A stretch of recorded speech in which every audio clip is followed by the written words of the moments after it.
본 방송에서 제공하는 투자 정보는 투자 판단에 대한 조언입니다. 방송에서 제공하는 주식의 가치, 가격 상승 및 가격 하락에 대해서는 방송사에서 보장하지 않습니다.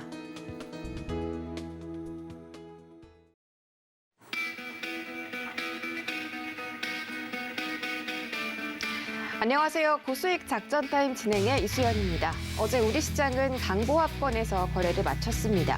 FOMC 회의 결과를 기다리면서 관망하는 심리가 강하게 나타났는데 우리 시간으로 오늘 새벽 4시쯤에 연준의 FOMC 회의 결과가 발표됐습니다. 이 기준금리를 동결했으며 내년에는 금리 인상을 3차례 정도 단행할 것이다라고 말했습니다. 미 경제 성장률의 전망치는 3.8%에서 4.0%로 상향 조정했는데요. 인플레이션 수치도 추정치도 2%대에서 2% 후반대로 좀 강하게 올라갈 것이다라고 예견을 했습니다. 이 하락 출발했던 미증시는 FOMC 회의 결과 발표 이후에 불확실성이 해소됐다라는 점에서 강하게 반등하며 상승 반전에 성공했는데 특히 기술주의 반등이 일어나면서 나스닥이 2%대 급등으로 마무리 지었고요. 다우지수가 1.08%, S&P 500 지수는 1.6%대 상승 마감으로 거래를 마쳤습니다. 오늘 우리 시장에 당연히 좀 이런 영향들이 있을 것으로 보이고요. 오늘도 고수익 작전 시간에서 이에 관련한 대응 전략들 세워드리도록 하겠습니다. 오늘의 투자 작전 화면으로 만나보시죠. 네, 신승용의 작전 키워드 시간, FOMC로 달라질 증시는에 대해서 어제 발표된 FOMC 회의 결과에 대한 오늘자 우리 증시 영향에 대해서 짚어보도록 하겠습니다. 네, 허반석의 작전 리포트 시간, 국내, 해외 모두 좋다인데요. 이번 주 건설 업종에 대해서 다뤄보고 있고요. 오늘 살펴주실 종목은 국내 그리고 해외까지 모두 전망이 좋다고 합니다. 어떤 종목일지 잠시 뒤에 공개하겠습니다. 이주연의 고수익 작전 시간도 마찬가지로 FOMC에 대한 영향 그리고 대응 전략 세워보도록 하겠습니다. 네, 첫 번째 시간 신승용의 작전 키워드 시간입니다. 브레인코리아 인베스트 신승용 대표와 함께합니다. 안녕하세요. 네, 안녕하십니까. 네, 반갑습니다. 첫 번째 키워드 바로 확인하시죠. 네, 오늘의 키워드 달러 인덱스입니다. 최근에 강달러세가 시장에서 강하게 나타나고 있는데 어제 FOMC 회의 결과에서 연준이 기준금리를 동결하고 내년에는 금리 인상을 3차례 정도 인상할 것이다라면서 점도표가 좀 바뀌는 모습이 나타났습니다. 그런데 어제는 달러 인덱스가 한 0.2% 정도 하락하면서 96.35달러에서 거래를 마쳤거든요. 앞으로 달러 인덱스의 방향성 그리고 우리 시장이 받을 영향은 어떻게 분석해 볼까요? 네, 지금 현재 지금 시장의 가장 중요한 핵심 화두는 뭐니 해도 코로나도 있을 수 있겠습니다만은 FOMC를 비롯한 주요국들의 통화 정책 방향성이다라고 한마디로 잘라서 말씀을 드릴 수 있을 것 같습니다. 시장의 화두 결국은 통화 정책이다라는 점, 그 통화 정책의 가장 선봉장 역할을 하고 있는 FOMC가 어제 결국 시장이 예상했던 정도 수준에서 그 테이퍼링의 속도를 빠르게 한다라는 그런 부분. 그래서 이제 그 금리 인상의 시점이 기존 내년 6월에서 내년 3월로 앞당겨지게 되는 그런 상황. 근데 문제는 어제 같은 경우 시장이 좀 안도하는 모습이었죠. 그 안도하는 모습이 정말 좋아서 그런 것이냐. 아니면 과연 어떤 의미로 우리가 해석을 해야 되겠느냐. 미국 시장의 상승. FOMC가 끝난 이후 테이퍼링의 어떤 그 시점을 당기고 있는 가속화에 따른 결과물이 오히려 시장은 상승했다라는 부분. 이 이야기는 조금 좀 해석을 우리 시청자 여러분들 명확하게 좀 하셔야 됩니다. 그동안 시장의 파월 의장을 비롯해서 다수의 연준 위원들이 시장과 매우 긴밀하게 소통을 해왔었고 이번 FOMC에 사실상 테이퍼링이 빨라질 수 있다라는 부분을 이미 시장에 예고를 한 바가 있었습니다. 하지만 어제 같은 경우, 그저께 같은 경우 시장이 관망했던 가장 큰 이유, 혹여나 시장과 소통해 왔었던 연준 위원들의 말이 결과물하고 조금 달라지는 것은 아닌가라는 그런 혹시나 하는 그런 우려감. 하지만 다행스럽게도 이때까지 연준 의장, 파월 의장이랄지 연준 위원들이 얘기해 왔었던 그런 어떤 그 소통의 내용들이 하나도 틀리지 않게 고스란히 그대로 시장이 예상되었던 바에 맞춰서 그대로 적용이 되었다라는 점. 이에 시장은 안도했다라는 부분이겠죠. 결국 그렇다면 앞으로 시장의 방향성 그리고 시장과의 소통 이런 부분들에 있어서 어떤 그 하나의 시사점을 던져줍니다. 연준은 어떤 행위를 하건 어떤 통화 정책을 하건 앞으로도 과거에 했던 바와 같이 계속해서 시장과 긴밀하게 소통을 하면서 시장의 충격을 최소화시키겠다라는 그런 의미로 받아들이셔야 될 것 같고요. 이에 대해서 시장은 사실상 연준이 그런 식의 시장에 계속해서 어떤 시그널을 미리미리 던져준다라면 그렇다라면 경기 개선 이에 맞춘 경기의 개선에 대한 어떤 그 자신감이 있을 수 있다라는 점. 이런 부분들이 복합적으로 지난밤 미국 시장에서 고스란히 나타났다라고 해석하는 것이 바람직하지 않나 생각입니다.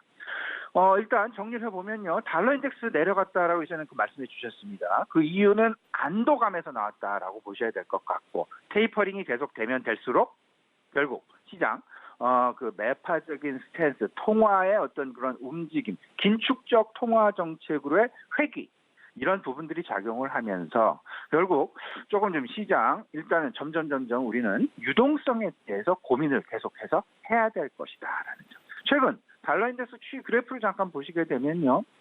지난 11월부터 12월까지 급등하는 그런 모습을 보였습니다. 이 이유는 그 당시 돌아보시게 되면요. 파월 의장이 서서히 시장 내 테이퍼링을 앞당길 수 있다라는 그런 이야기를 조금씩 던져왔었던 시기가 되겠습니다. 하지만 12월 들고 나서 그 다음부터는 다소 안정화되는 그런 달러 인덱스의 모양을 보이고 있는데 이것은 이제 시장이 그 완충 역할을 충분히 이제 받아들이고 시장은 이에 대한 준비를 확실하게 하고 있었다라고 달러 인덱스의 추이를 보면서 우리는 짐작이 가능하다라는 점. 만에 하나 지난밤 FOMC의 결과가 그동안 시장에서 준비해 왔었던 이런 부분들과 전혀 다른 방향으로 조금 더 센, 조금 더 빠른 그런 테이퍼링의 속도가 나타났다라면 그런 부분을 발표했다라면 시장은 다시 한번 지난 11월 중순 이후에 보였던 그런 불안한 양상들이 나타날 수 있었을 텐데 그게 아니라 시장과 소통해 왔었던 부분을 그대로 100% 반영되는 그런 모습 보여주면서 시장은 오히려 안도 랠리가 나타났다라는 점. 근데 우리가 준비해야 될 것은 미리 이제 이미 말씀을 드렸습니다만은 오늘 오후에 22 통화 정책이 있죠. 그리고 영란은행의 통화 정책 회의도 오늘 예정이 되어 있는 그런 상황입니다. 내일은 일본의 BOJ 그 일본은행의 통화 정책 회의가 예정이 되어 있다라는 점. 어제 그러니까 오늘 새벽 우리 시간으로 오늘 새벽 FOMC가 테이퍼링 속도를 가속화시켰다. 그러면 22 영란은행, 일본은행 모두 통화의 스탠스가 이제 점차 매파적으로 바뀔 가능성은 너무나 자명한 사실이다. 그러면 우리는 이런 주요국들의 통화 정책에 대해서 매파적으로 바뀌게 될 부분을 미리 염두를 해놔야 되는데 여기서 가장 중요한 거 결국은 달러 인덱스의 방향성일 것이다. 다행스럽게 지난밤 한 0.2%, 0.25% 달러 인덱스가 좀 하락하는 그런 모습을 보였지만 주요국 통화 가치에 비해서 일단 계속해서 조금은 우상향 방향으로 넘어갈 그럴 가능성이 높겠다. 대신에 우리는 신흥국 통화 대비한 달러 인덱스가 있는데 OITP 인덱스라고 얘기를 하고 있습니다. OITP 인덱스 신흥국 19개국 이 부분은 왜 만들어지게 됐냐 하면 미국의 수출입 실물 경기에 대한 경쟁력을 판단하는 자체다. 왜냐하면 신흥국들이 미국에 수출을 많이 하고 있는 그런 상황. 그렇게 되면 수입 물가에 영향을 미칠 수밖에 없겠죠. 환율의 방향성이.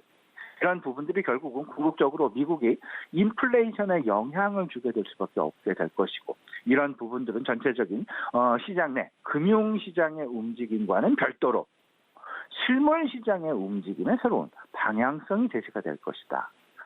다들 알고 계시겠습니다만 금융시장엔 세 가지가 있습니다. 환율시장과 채권시장, 주식시장. 근데 이 세 가지 중에 가장 먼저 환율에 대해서 민감하게 그리고 통화 정책에 대해서 가장 민감하게 반응을 하는 시장은 환율 시장이다라는 점. 그럼 그 환율 시장, 원달러 환율 시장도 우리가 봐야 되겠지만 일단 지금 현재 중요한 부분은 FOMC의 의사결정이 되겠습니다. FOMC가 주요국들의 통화 정책을 이끌어 나가고 있다라는 부분으로 해석을 하셔야 되고 그렇다면 달러화의 방향성이 원화의 방향성보다 지금은 더 중요한 역할을 할 것이다. 왜냐하면 달러화의 방향성은 결국은 자국 내에 미국 시장 내 실질적인 구매력과 그 다음에 금융시장에 있어서의 미국 시장으로의 글로벌 유동성이 유입되느냐 아니면 유출되게 되느냐 이 부분을 판가름짓는 매우 중요한 잣대이기 때문입니다. 결국 세 가지 중에서 환율 시장, 특히나 지금은 원달러 환율이 중요할 수 있겠습니다만은 오히려 달러 인덱스의 움직임에 주목할 필요가 있겠다. 무슨 말씀이냐 하면 미국에서 금리 인상 내년 3월로 지금 예정이 되어 있습니다. 거의 뭐 기정사실화되어 있는 그런 오늘 새벽에 거의 뭐 결정이 됐다라고 보셔야 될 것 같은데 금리 인상을 하게 되면 달러화의 강세가 나타납니다. 달러화의 강세가 나타나게 되면 글로벌 자금이 미국으로 유입이 되게 됩니다. 그 이야기는 우리 시장에서 외국인들이 이해할 것이다라는 이야기로 해석을 하셔야 되고 이 얘기는 결국 수급시장에 있어서 우리 증시에 부담이 될 수밖에 없는 그런 상황. 또 하나 실물 경제에서 따져보면 금리 인상하면 달러화 강세가 있죠. 그러면 우리나라 입장에서 수입 물가가 상승합니다. 그러면 우리나라 입장에서는 우리나라 거꾸로 미국은 인플레 압력에서 다소 달러화의 강세로 인해서 해방 내지는 불안감이 해소가 될 수 있겠지만 우리 시장 같은 경우에는 우리 실물 경제 같은 경우에는 오히려 그 부분이 역으로 작용을 해서 수입 물가가 상승을 하면서 우리나라는 인플레이션 부담에서 헤어나지 못하게 되는 그런 상황이 전개가 될 수도 있다라는 부분.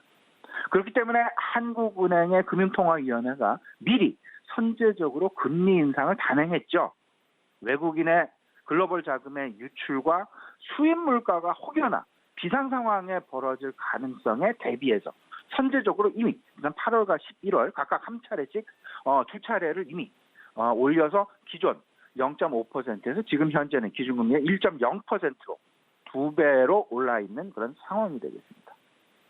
이 부분을 잘 생각을 하셔야 되는데 결국은 수입 물가 부분과 수출 경쟁력, 우리나라의 수출 경쟁력 그리고 우리나라의 수입 물가 이 부분을 생각을 해보신다면 환율에 따라서 이제 방향성이 서로 엇갈리게 되죠. 수입 물가는 올라가게 되고 수출 경쟁력은 오히려 상승을 하게 되는데 근데 우리가 중요한 것 만일에 원화가 달러화 대비해서 가격이 원화만 하락을 했다라면 우리나라의 수출 경쟁력은 높아지게 됩니다.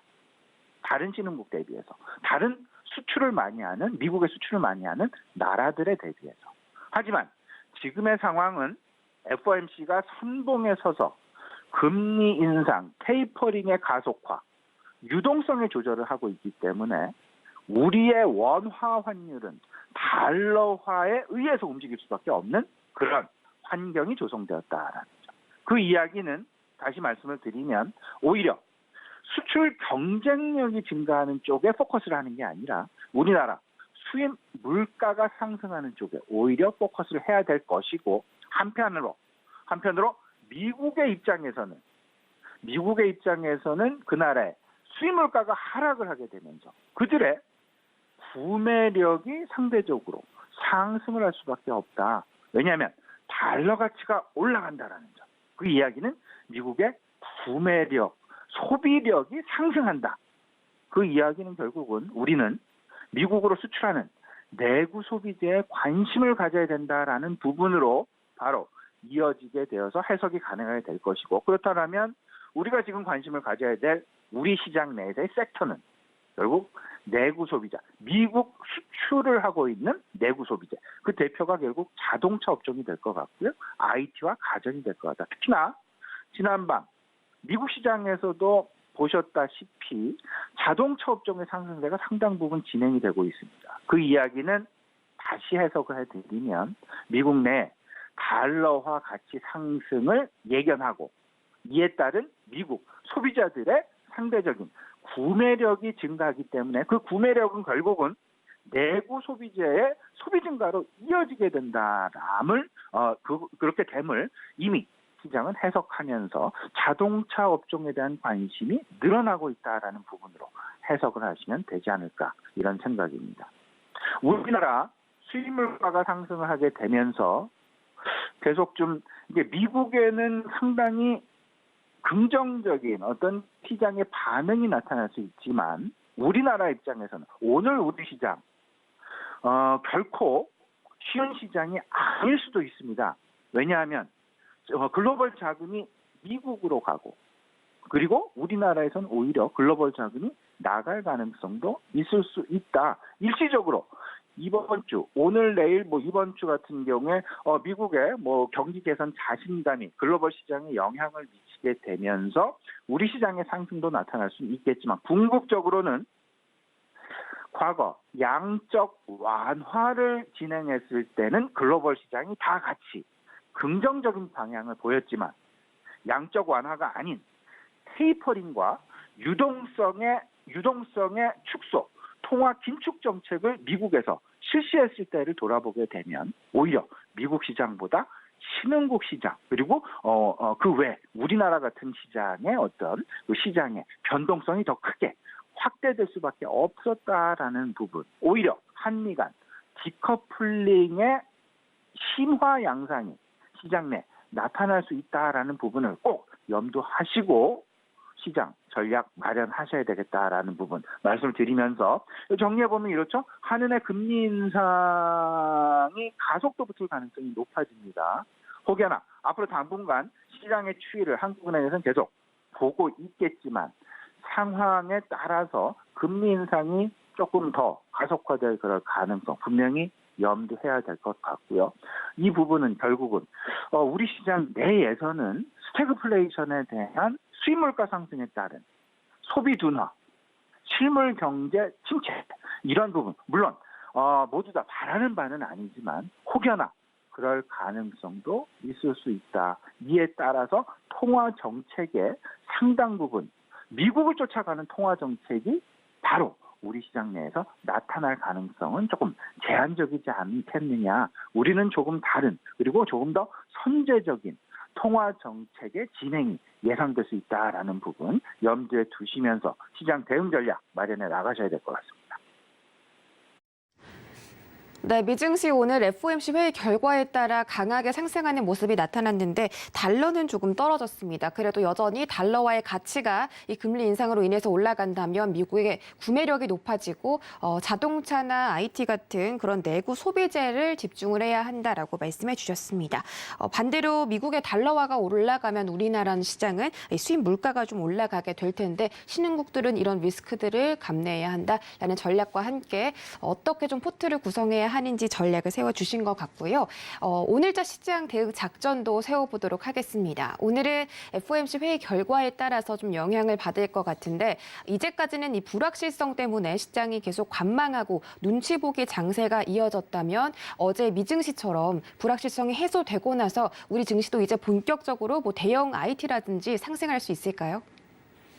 예, 저 개인적으로는 이제 단기적으로는 그런 생각이 좀 듭니다. 일단 크게 시장 내 우려감이 있었던 두 가지가 있었죠. 하나는 FOMC에서 테이퍼링을 과연 시장 예상치대로 그리고 시장과 그동안 소통했었던 대로 그대로 그 FOMC 정책에 반영을 시킬 것이냐 아니면 그를 넘어서는 정책이 나올 것이냐 불안감이 있었는데 일단 시장과 그동안 계속해서 소통해 왔었던 수준에서 봉합이 되는 소위 말하는 안도 상황으로 진행이 되어서 투자 심리는 안정화를 찾았다라는 부분. 두 번째는 미국의 부채 한도 협상 부분이 사실상 미국 디폴트 리스크로 혹여나 이어질 것은 아닌지에 대한 우려감이 있었습니다. 하지만 이 부분은 그저께 새벽에 일단 부채 한도와 관련해서 2.5조 달러 증액하는 그런 부분으로 결론이 지어지게 되면서 시장 내 큰 불확실성 두 가지가 해소가 되었다라는 부분. 이에 따라서 지난밤 미국 시장의 상승도 사실은 그 FOMC의 테이퍼링 조기 가속에 따른 어떤 그 시장과 소통 수준에서의 마감으로 안도 랠리 부분도 있겠습니다만은 오히려 미국의 부채 한도 증액 협상과 관련해서 긍정적인 결과물이 나오게 됨으로써 민주당 단독 추진 이런 부분에 의해서 결국은 간단하게 해결이 되어지는 그런 모습 나타나게 되면서 이에 따른 안도 랠리도 사실상 크게 작용을 했다라는 부분으로 이해를 하셔야 될 것 같습니다. FOMC 테이퍼링 시장 예상 수준에서 마무리되면서 안도 랠리 나타났고 이 부분 정리를 해드리면 내년 1월부터 지금 11월과 12월에는 각각 150억 달러씩, 내년 1월부터 3월까지는 각각 300억 달러씩 축소를 해서 결국은 월간 1,200억 달러의 이제 시장 채권 매입을 내년 3월이면 종료가 된다라는 그런 부분. 그 이야기는 금리 인상 시점이 내년 3월로 거의 확정적으로 정해졌다라는 쪽으로 생각을 하셔야 될 것 같고, 시장의 투자 심리가 조금 변하고 있죠. 유동성에 대한 우려 수준, 유동성에 대한 안도, 더 나아가서 경기 개선에 대한 자신감으로 이제는 해석이 되어져 가고 있다. 이에 따라서 고성장주에 대한 상승세가 지속이 나타났고요. 가상화폐, 암호화폐, 위험자산 선호 현상이 불가하는. 방금 전에 비트코인 추이를 점점 상향 안정화되어지는 그런 모습. 그 이야기는 거꾸로 얘기하면 위험자산 선호 현상이 조금씩 확대되고 있다라는 쪽으로 해석이 가능할 것 같고요. 이제 그러면 시장의 관심은 공급망 차질 그리고 연말 소비 이 두 가지로 다시 회귀하게 됩니다. 통화 방향성에 대해서는 이미 기정사실화로 시장은 받아들여졌고 오미크론 확산에 대한 우려감은 완화가 되면서 코로나19에 따른 시장 영향력 감소되는 그런 양상을 보여주고 있더라. 그러면 우리가 관심 가져야 만한 섹터는 너무나 명확합니다. 대형주 중심으로 시장 대응 필요해 보인다. 경기 민감주, 반도체와 자동차와 은행, 그리고 리오프닝 관련주는 여전히 관심권역에 둬야 되겠다. 그리고 지난밤 FOMC 기자회견에서도 이야기가 됐습니다만은 인플레이션과 관련된 그 수준 자체가 기존 2%에서 5%로 상당 부분 감내하는 쪽으로 좀 많이 상승이 되었다라는 부분. 그러면 인플레이션 해지를 하는 그런 업종에 대한 관심이 필요해 보이는데 원자재와 은행이 그 두 가지 중에 하나가 될 것이다. 또 하나, 이제 12월 말까지 사실상 오늘 이후 그리고 이제 생산자 물가지수 발표 이런 부분들 사실 시장 내 고민이 되고 있긴 합니다만은 모든 게 다 인플레이션 이런 부분이랑 얘기가 될 것이고요. 결국은 내년 1월과 내년 3월 빅 이벤트 그리고 이슈들이 중심으로 해서 연말까지 나의 포트폴리오를 좀 조정을 해 나가셔야 될 것 같은데 여기에는 내년 1월 정책 효과 이 부분 생각 꼭 해야 됩니다. 하나는 수급이고요. 하나는 정부 정책입니다. 수급은 개인 수급이 유턴할 것이다. 이제 연말까지는 개인 수급이 조금 매도 쪽에 많이 치우친다라면 이게 다시 1월이 지나게 되면 배당락과 기존 대주주 확정 기준일이 지나게 되면 그때부터는 다시 매수해 나가는 그런 기조 변화가 나타나게 된다라는 점. 여기에 따라서 배당락이 회복이 되고 대주주 회피 물량들의 유턴이 나타나게 되면서 개인 수급 개선과 맞물린 그런 수급 관련 투자 전략이 필요해 보이고요. 정부 정책의 가속도 이 부분 역시 내년 1월부터 또 이제 계속해서 정부에서 다양한 발표 나타날 가능성이 높습니다. 뉴스 플로우에 따른 정부 정책과 관련된 정책 효과 1월에 특히나 많이 나타나게 되니까요. 이 부분에 지금 계속 귀 기울이는 그래서 미리 선제적으로 나의 포트폴리오를 미리 예상해 놓고 일정 부분 담아가시는 그런 전략이 필요해 보이고요. 3월의 빅 이벤트 역시 두 가지입니다. 우리나라의 대통령 선거가 있고요. FOMC 금리 인상이 거의 기정사실화되어 있다라는 점. 이렇게 된다라면 통화 정책과 그리고 환율에 따른 시장 내에 환율에 따른 양극화 현상 분명히 나타날 수 있습니다.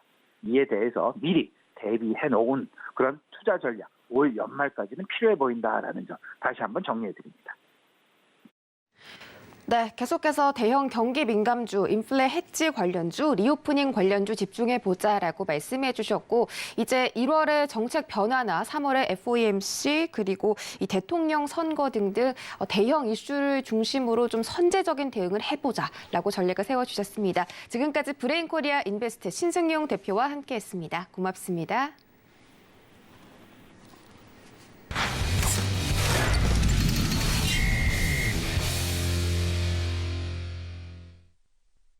네, 이어지는 시간 허반석의 작전 리포트 시간입니다. 서경의 산업부장 허반석 전문위원과 함께합니다. 어서 오세요. 네, 안녕하세요. 네, 반갑습니다. 자, 이번 주 건설 업종에 대해서 살펴보고 있는데 오늘의 종목 어떤 종목일지 화면으로 만나보시죠. 네, 오늘의 종목 국내, 해외 모두 좋다라고 나와 있습니다. 자, 요즘에 건설 업종들 수주가 계속해서 들어오면서 모멘텀이 살아있음을 체크해 주시고 계신데 이 국내뿐만이 아니라 해외까지 전망이 좋다고 하니까 또 어떤 종목일지 더욱더 궁금해집니다. 지금 종목 바로 공개해 주시죠. 네, 이번 주 건설 업종 지속적으로 살펴보고 있습니다. 건설 업종 중에서도 오늘은 GS건설에 대해서 살펴볼 텐데요. 11월 22일 한화투자증권, 11월 24일 키움증권, 11월 30일 유안타증권에서 발간된 리포트를 중심으로 내용을 좀 살펴보도록 하겠습니다. 먼저 GS건설은 브랜드로 따지고 본다면 자이라는 아파트 브랜드를 가지고 있고요. 국내, 해외에서 모두 좋은 GS건설이라고 오늘 제목을 좀 뽑아보았습니다. 재개발 그리고 재건축, 수주 잔고가 경쟁사 타사 대비 높은 기업이 GS건설이다라고 보시면 좋을 것 같고요. 그리고 또 한 가지는 절대적 금액으로도 그리고 비중으로도 타사 대비 주택 비중이 높은 기업이 GS건설이다라고 말씀을 드릴 수 있을 것 같습니다. 그러면 주변에서 다니시다가 아파트 브랜드를 볼 때에 DLENC는 자이는 여러 가지로 하나씩 매칭을 해볼 수 있을 것 같습니다. 그런 것들을 보실 때에 눈에 더 많이 보이는 기업이 어디일까? 그리고 공사 현장이 있다면 눈에 더 많이 띄는 지역이 어디일까? 지역별로 또 편차가 있기도 하지만 그래도 그런 투자자의 시선으로 하나하나 보는 것도 재미가 될 수 있다. 그리고 도로에서 다니시다가 자동차, 전기차 비중이 예전에는 내 주변에 신호대기를 하고 있으면 2대, 3대 보일까 했는데 지금은 6대가 넘어가네? 라는 것도 시장과 산업의 방향성, 변화를 감지하는 것이 되기 때문에 그러한 것들을 하나하나 보셔도 투자자의 시선으로 보는 것이 또 하나의 재미가 될 수 있다라고 보시면 좋을 것 같고요. 먼저 차트상 저위험 구간을 좀 말씀을 드려보도록 하겠습니다. GS건설을 꾸준하게 열어놓고 본다면 올해 저점 구간은 약 35,500원 언저리가 될 것 같습니다. 그러면 연중 저점을 갱신을 했는가 안 했는가를 살펴볼 수 있을 것 같은데요. GS건설의 연중 저점은 1월 이후에 3월 시장의 하락과 함께 연중 저점을 맞았습니다. 그리고 앞서서 건설 업종 섹터가 전반적으로 부진했다라는 말씀을 드리면서 대선 불확실성이 먼저 있고 그리고 금리 인상과 대출 규제와 관련된 영향들이 있고 대선에 대한 정책 불확실성이 있기 때문에 주택 분양과 여러 가지 부분들이 내년으로 이월되고 있다라는 모습들 말씀을 드렸기 때문에 그 이후에 주가가 부진했습니다. 올해 한 해로 따진다 그러면 전강 후 약의 모습이 보이는데 대부분의 건설주들이 연중 저점을 이 시기에 이탈을 하거나 연중 저점과 맞닿아 있거나 했는데 거의 유일하게 GS건설 같은 경우에는 연중 저점을 깨지 않고 반등이 나와준 그런 기업으로 좀 보시면 좋을 것 같습니다. GS건설을 그래도 눈여겨보는 기관이나 아니면 개인이나 이 조정이 오면 매수를 해야 되겠다라는 그 심리가 좀 더 강한 모습이 아니었을까 차트적으로 좀 나오고 있는 모습입니다. 그렇기 때문에 앞으로 GS건설을 보실 때에도 사고 싶은 사람이 그래도 더 많은 기업이 아니었나라는 모습으로 이해를 해보시면 좋겠다라는 말씀을 드리고 싶고요. 두 번째로 또 말씀드릴 부분들은 주가가 상대적으로 그럼 잘 버틸 수 있었던 요인은 무엇인가에 대해서 말씀을 드릴 수 있을 것 같습니다. 상반기 부진했던 매출이 내년으로 그대로 2월 되기 때문에 올해 매출 기저로 내년은 그것이 기저로 작용할 것이다라는 기대 심리가 있을 것 같고요. 그리고 제목에서 말씀드렸듯이 국내, 해외 모두 다 좋을 것이다라고 말씀을 드렸는데요. 국내는 재개발, 재건축, 그중에서도 수주 잔고가 으뜸인 기업이 GS건설이다. 그리고 해외는 신사업이 전방위적으로 확대되고 있다. 이런 모습들 말씀을 드릴 수 있을 것 같습니다. 올해 수주 목표가 5조 1천억 원 규모입니다. 전년 대비 2배 이상 높아진 목표 금액인데요. 이니마, 모듈러 등 신사업 수주가 3조 원 포함이 되어 있고요.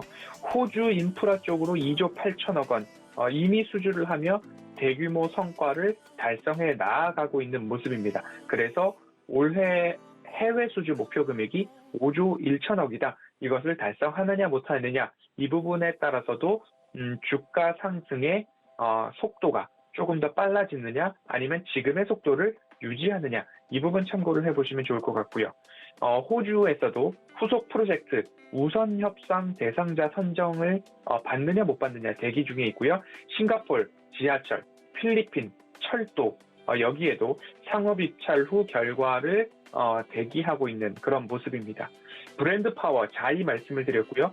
국내 주택 수주 잔고 여전히 좋고 해외에 있어서도 신사업을 확대하고 있는데 여기서도 목표치가 전년 대비 2배 이상을 기록하고 있다. 그렇기 때문에 다른 건설주들은 연중 저점을 이탈하면서 반등을 했지만 GS건설은 연 저점을 이탈하지 않고 반등하는 데에는 이러한 이유들이 다 있구나라는 모습 한번 짚어보았습니다. 네, GS건설만이 유일하게 연저점을 이탈하지 않고 반등을 시도했다라고 말했는데 그런 이유가 더 강하게 남아있을 것 같습니다. 앞으로 주가 탄력도 경쟁사 대비해서 좀 크게 움직일 것 같은데 GS건설에 대한 주가 모멘텀도 체크해 주시죠. 네, 앞서서 말씀드렸던 여러 가지 모멘텀이 있지만 한 번 더 키워드로 꼽아보면 이연 수요, 그리고 주택 사업 비중 높고 해외 신사업이 활발히 확대하고 있다라고 보시면 좋을 것 같고요. 하지만 3분기 모든 건설주들이 그랬지만 3분기 실적에 대한 아쉬움이 있습니다. 매출액은 2조 1,700억 원으로 전년 동기 대비 6.3% 감소했고요. 영업이익은 1,523억 원으로 전년 동기 대비 27% 감소하면서 어닝 쇼크를 맞았습니다. 어닝 쇼크를 맞은 이유를 또 살펴보면 싱가포르 본드콜 관련해서 537억 원, 바레인의 LNG 터미널 발주처 지체 보상금으로 1,430억 원, 해외 비용과 플랜트 인력 조정에 따른 일시 일회성 비용이 1,000억 원 정도 영업이익 삭감에 반영이 되었습니다. 이런 부분들로 3분기 모든 건설사들이 유사한 모습으로 일회성 비용들 포함해서 좀 악재를 떨어내는 모습들이 좀 보였는데요. 3분기 일회성 비용을 그렇다면 소거를 하고 일회성 비용이 발생하지 않았다면 과연 실적은 어떠했는가 한번 보면요. 매출 총이익률이 플랜트는 12.5%, 인프라는 4.6%, 건축과 주택 부문에서는 매출 총이익률 22%를 기록하면서 전년 동기 대비 턴어라운드에 성공을 했습니다. 하지만 일회성 비용으로 어닝 쇼크를 맞았기 때문에 여러 가지 플랜트, 인프라, 건축, 그리고 주택 부문을 보았을 때에는 고마진 성장성이 지속되고 있다라고 보시면 좋을 것 같고요. 전통적으로 3분기는 공사 비수기임에도 불구하고 호실적을 기록하고 있는 기업이 GS건설이다라고 보시면 좋을 것 같고요. 22년도 실적을 좀 보도록 하겠습니다. 연결 실적은 10조 2천억 원, 전년 대비 12% 증가가 전망되고 있고요. 영업이익은 9,751억 원으로 전년 대비 38%의 증가가 전망되고 있는 내년도 실적입니다. 이렇듯 뚜렷한 실적 개선 기대감이 있는 모습이기 때문에 주가도 연 저점을 깨지 않고 빠른 반등이 좀 나왔다라고 보시면 좋겠습니다. 2019년을 저점으로 주택 분양 증가 지속되고 있고요. 여전히 주택은 부족하다, 공급은 부족하다라는 기조 아래 조정이 나오거나 V자 하락이 나왔을 때 V자 반등을 기대하면서 실적이 뒷받침되는 기업들 중심으로 뭔가 접근하기에 매력적인 섹터가 건설이다. 그리고 그 건설은 이미 보유하고 계신 분들도 계시기 때문에 대선 이후까지는 좀 진득하니 보실 필요가 있는 섹터다라는 말씀을 드리고 싶고요. 주택과 건축 부문 중심의 매출이 높고 확대되고 있고 원가율도 낮아지고 있는 우호적 환경이 지속되고 있는데요. 주택 부문 원가율이 19년도에는 81.9%, 20년도에는 76.8%, 21년도에는 78에서 80% 사이로 전망하고 있기 때문에 원가율은 19년 대비 20년도가 낮아지고 그리고 그 낮아진 원가율을 지속하려는 노력들이 이루어지고 있다라고 좀 보시면 좋을 것 같습니다. 어제 강화된 재건축 기준에 의해서 통과된 단지가 없다라는 말씀을 드렸는데요. 그러한 부분들도 오세훈 시장의 추인과 함께 재건축 부지에 대한 부분들 그리고 내년도 대선 이후에 주택 정책에 대한 대변화가 일어날 것인가에 대한 기대감들이 섹터에 남아 있습니다. 그렇기 때문에 조금 더 대선 이후까지 보자는 말씀 이어가고 싶고요. 주택 수주잔고 중 정비사업 물량이 60%를 차지하는 기업이 GS건설입니다. 정비사업 수주잔고 매출 속도 빨라질 것으로 대선 이후 불확실성과 함께 기대감이 있고요. 자이라는 브랜드 있잖아요. 그 브랜드 선호도가 여러 기업들 중 그래도 높은 편에 속한다. 그리고 정비사업 수주에 이 브랜드 파워가 유리하게 작용을 하고 있다라는 부분 기억을 해보시면 좋을 것 같습니다. 높은 건축 주택 부문 매출 성장성 지속되고 있고요. 이 성장성은 6개 분기 연속으로 매출 총 이익률이 20%를 넘어가고 있다라는 부분에서 근거로서 증명이 되고 있는 모습입니다. 정리를 해보도록 하겠습니다. 국내 해외 수주가 모두 좋고 이익 체력이 탄탄하고 매출 총 이익률이 20%를 넘어가고 있고 낮아진 원가율 유지하기 위한 노력이 거듭되고 있습니다. 그렇다라고 한다면 보유자분들도 그리고 신규 접근을 위해서 관심 있게 보시는 분들도 대선 이후까지 좀 보시고 대선 이후 불확실성이 해소된다면 주택 관련된 이 건설 관련된 건축 섹터는 조금 더 빛을 볼 때까지 가져가 볼 만하지 않을까라는 말씀을 드리면서 그 중에서도 오늘은 GS건설 여기까지 살펴보도록 하겠습니다. 네, GS건설에 대해서 자세하게 분석을 도와드렸습니다. 정말 이 국내와 해외에서 모두 성장성을 가지고 있기 때문에 투자하기로서도 매력적일 뿐만이 아니라 차트적으로도 연저점을 경신하지 이탈하지 않고 계속 꾸준히 상승할 수 있는 모멘텀을 가지고 있다. 이렇게 체크해 주셨는데 더 자세한 정보 원하시는 분들 문자 샵 0082번으로 허반석이라고 문자 전송해 주시면 되겠습니다. 네, 오늘 말씀도 고맙습니다. 감사합니다. 저희 바로 이주현의 고수익 작전 시간으로 넘어가 보겠습니다. 네, 서경의 테마부장 이주현 전문위원 함께하십니다. 어서 오세요. 네, 안녕하세요. 네, 반갑습니다. 오늘 새벽 4시에 FOMC 회의 결과가 발표됐습니다. 불확실성이 해소됐다라는 뜻으로 받아들이면서 시장이 반등하는 모습이 나타났는데 일단 세 차례 금리 인상 그리고 테이퍼링을 가속화하겠다. 이런 부분은 이미 시장 투자자들이 알고 있고 예상을 한 내용입니다. 그리고 새롭게 나온 내용은 경제 성장률의 전망치를 상향 조정함과 동시에 내년도 물가 상승률의 추정치도 함께 높여가는 모습이었는데 이에 따라서 시장은 리플레이션 트레이드라거나 아니면은 이 대형 IT 기술주들이 반등을 할 것이다 이런 평가가 나오고 있거든요. 저희가 이번 FOMC 회의 결과에 대해서 어떤 대응 전략을 세워보면 좋을까요? 네, 어저께 이제 말씀하신 대로 거의 예상한 흐름대로 나왔던 것 같습니다. 거의 한 달 전부터 각종 기사나 언론에서 이야기가 계속 나왔던 부분이 이제 조기 테이퍼링 관련된 이슈였고요. 조기 테이퍼링, 그러니까 테이퍼링을 결국 한 6개월에 걸쳐서 점진적으로 진행한다라고 처음에 얘기했던 부분이 인플레이션 압력이 이제 좀 지속되면서 연준에서는 이제 이 인플레이션이 일시적인 부분이다라고 계속 이야기를 해왔으나 결국 그동안 인플레이션 일시적일 수 없다라고 제가 이제 얘기를 계속 드렸고 그 부분이 이번에 이제 좀 문구에 삭제된 부분 나오면서 결국 테이퍼링을 좀 빨리 조기에 완료를 하고 이제 돈풀기를 좀 멈춰야 된다라는 그런 신호를 시장에 주고 있는 게 아닌가라는 생각이 듭니다. 그리고 한 달 전부터 이런 이야기가 이미 계속 각종 전문가들뿐만이 아니라 언론에서 계속 나왔다라는 것 자체가 이 연준에서 시장에서의 이런 부분에 따른 급락이라든지 하는 그런 부분 시장을 조금 달래기 위한 그러니까 기존에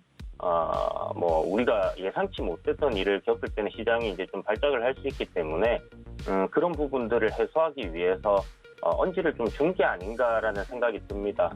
어찌됐든 이제 테이퍼링은 예상했던 대로 나와주면서 불확실성 해소라는 그런 이야기로 보시는 것처럼 나스닥 지수 가장 많이 올랐고요. 이제 금리 인상이 언제 되느냐 하는 부분인데 물가 상승률도 상향 조정했고 경기도 좋아질 것이다라고 얘기를 했기 때문에 경기에 대한 우려감이 꺾였다라는 것이 가장 큰 긍정적인 요인으로 작용을 하는 것 같아요. 이제 우리가 앞두고 있는 부분들은 테이퍼링 끝나고 금리 인상 시기가 왔을 때 어떻게 될 것인가 하는 그런 부분인데 이제 유동성 장세가 끝난다고 보시면 됩니다. 그래서 더 이상 돈풀기는 일어나지 않는다라고 생각을 하시고요.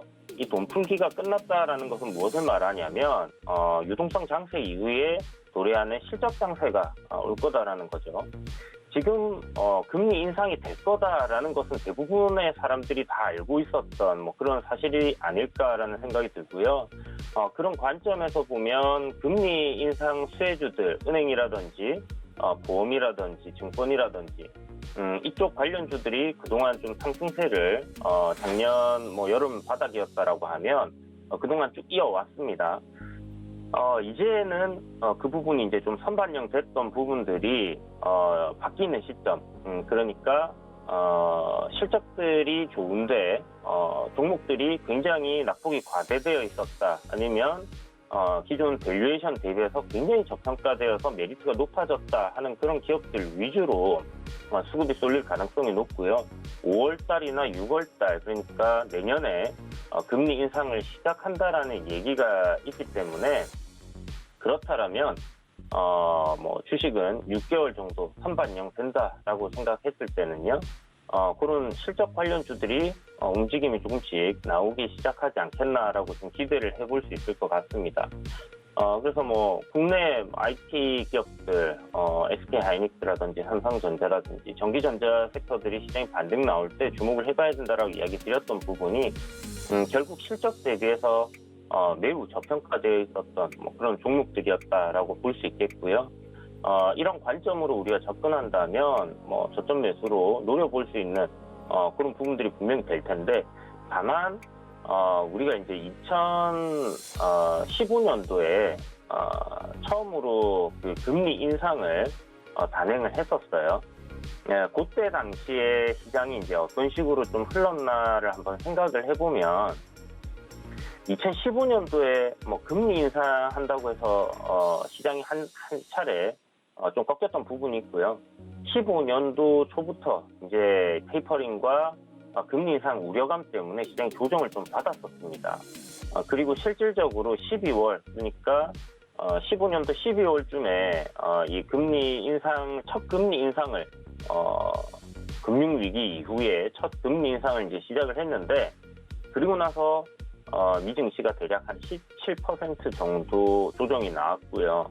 이번에 지금 나오고 있는 각종 보고서들을 보니까 그렇게 비슷하게 좀 움직임이 나오지 않겠나 하는 이야기들이 좀 대다수를 차지하고 있는 것 같습니다. 그래서 지금부터 해서 시장이 지속적으로 괜찮은 흐름들이 나와준다라고 하면 제 생각엔 내년 초 한 1분기까지 괜찮은 흐름들이 좀 이어질 수도 있겠다라는 생각이 들고요. 못해도 박스권 흐름은 좀 이어가지 않겠나라는 생각이 듭니다. 삼성전자의 주가 차트를 우리가 한번 보게 되면 정말 좋은 것 같아요. 그냥 하는 소리가 아니라 굉장히 지금 좋은 흐름을 이어가고 있고 코스피 차트보다 훨씬 더 강한 흐름으로 지금 보면 코스피 같은 경우 지금 박스권 흐름을 이어가고 있는 그런 상황인데 지금 코스피는 3,050포인트 그리고 2,900포인트의 박스권 흐름입니다. 10월 달부터 이 박스권 안에서의 흐름이 이어가고 있고 좀 전에 보셨던 것처럼 삼성전자 같은 경우는 우상향을 하고 있어요. 그렇다는 말은 뭐냐면 시장이 결국은 이번에 이제 FOMC 불확실성이 해소가 되었고 그렇다면 기존의 전기전자 섹터가 시장에서 가장 강한 섹터였다라면 이 섹터가 상승할 가능성이 굉장히 높다라고 봐야 되는 부분이 아닐까라는 생각이 듭니다. 다만 뭐 삼성전자가 어디까지 목표가를 가지고 갈 수 있을까 하는 부분은 좀 저도 의문이긴 한데 이유는 굉장히 많은 사람들이 8만 원대에 이렇게 물려 있다라는 부분 때문에 분명 큰 저항으로 작용을 할 거예요. 그렇다면 뭐 이 정말 굉장한 모멘텀을 가지고 삼성전자가 폭등을 하지 않는다라면 국내 증시도 박스권 안에 좀 갇혀 있을 가능성이 좀 높지 않겠나라고 생각이 들고 전에 말씀드렸던 것처럼 실적 장세가 도래한다. 그렇다면 국내 대형주들 특히 뭐 건설이라든지 철강이라든지 뭐 조선이라든지 해운이라든지 실적 굉장히 좋았는데 불구하고 그동안 조정 그러니까 2021년도 들어서 시장 영향에 따라서 계속 조정을 받았던 그런 기업들이 반등하는 흐름이 나오지 않겠나라는 생각이 듭니다. 그렇다면 이 3,050포인트도 돌파를 해줄 수 있는 그런 그림이 만들어질 수 있겠다라고 좀 생각해 볼 수 있을 것 같고요. 다시 말씀드리지만 금리 인상을 하는 시점이 오면 분명 시장이 이번에는 아니겠지라고 생각하지 마시고 이번에도 역시나 금리 인상을 한다라는 것은 시장의 부담으로 작용을 할 수가 있습니다. 그래서 조금 뭐 몇 달 후에 이야기가 될 수는 있겠지만 그런 금리 인상을 하는 시점에서는 주식 비중을 좀 줄이시고요. 현금 비중을 확보해 두신다면 2015년도에 시장이 좀 한 차례 급락을 했던 그런 기회장이 또 한 번 더 도래할 가능성이 높다라고 보여집니다. 그래서 만약 시장이 박스권 흐름으로 계속 이어간다라고 하면 지속해서 제가 말씀드렸던 뭐 개별주라든지 아니면 제약바이오 섹터 내 지금 현재 시장에서는 제약바이오 섹터의 수급이 굉장히 강하게 쏠리고 있고 코로나19 확진자 수는 계속 늘어날 거기 때문에 관련주들이 지속적으로 좀 움직일 가능성이 굉장히 높다라고 보여집니다. 그렇다면 그렇게 수급이 강하고 우상향 추세를 그리고 있고 항상 말씀드린 거지만 달리는 말이 더 갑니다. 그래서 지금도 시장의 박스권이고 뭐 좋은 종목들 저점에 사는 것도 좋지만 그거는 그거대로 또 모아가야 될 거고 기존의 단기적인 트레이딩 관점으로 우리가 접근을 또 한다라고 하면 분명히 또 굉장히 강한 시장이기 때문에 그런 부분 또 놓치지 마시고 공략을 해보시면 좋을 것 같고요. 제가 달리는 말 이야기를 드렸더니 많은 분들이 막 급등하는 종목을 생각을 하시더라고요. 그래서 달리는 말이라는 것은 추세가 상승으로 잡혀있는 그러한 종목들을 이야기하는 거지 꼭 급등락하는 종목을 이야기하는 것은 아니다라는 부분을 한 번 더 상기시켜 드리고요. 그리고 추격 매수 하라는 소리가 절대 아닙니다. 달리는 말들이 잠시 쉬어가는 그런 눌림목 구간들이 나올 때마다 여러분들이 그런 부분에서의 추세 전환 시점을 노려서 분할 매수를 하시라는 그런 말씀을 이야기 드리는 거니까 달리는 말 이러면 저 사람 맨날 급등하는 종목 추격 매수하라고 한다라고 받아들이지 마시고요.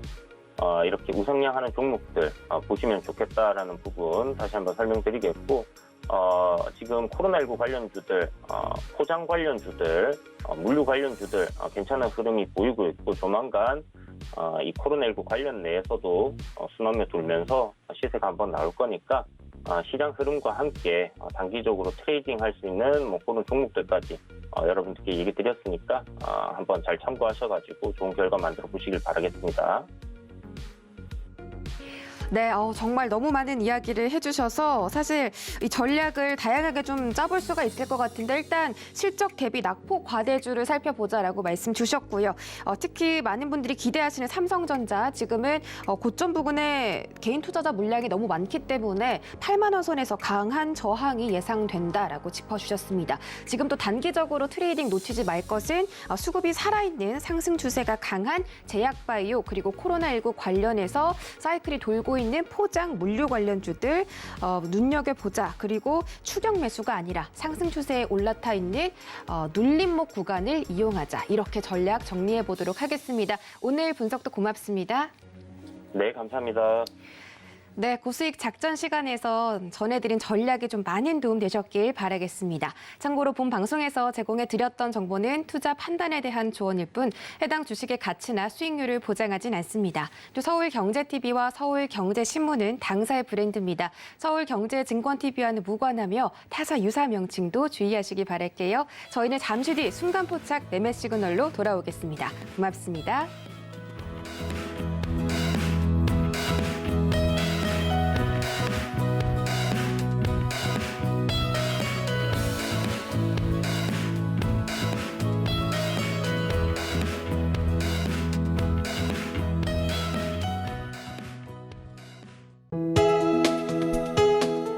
본 방송에서 제공하는 투자 정보는 투자 판단에 대한 조언입니다.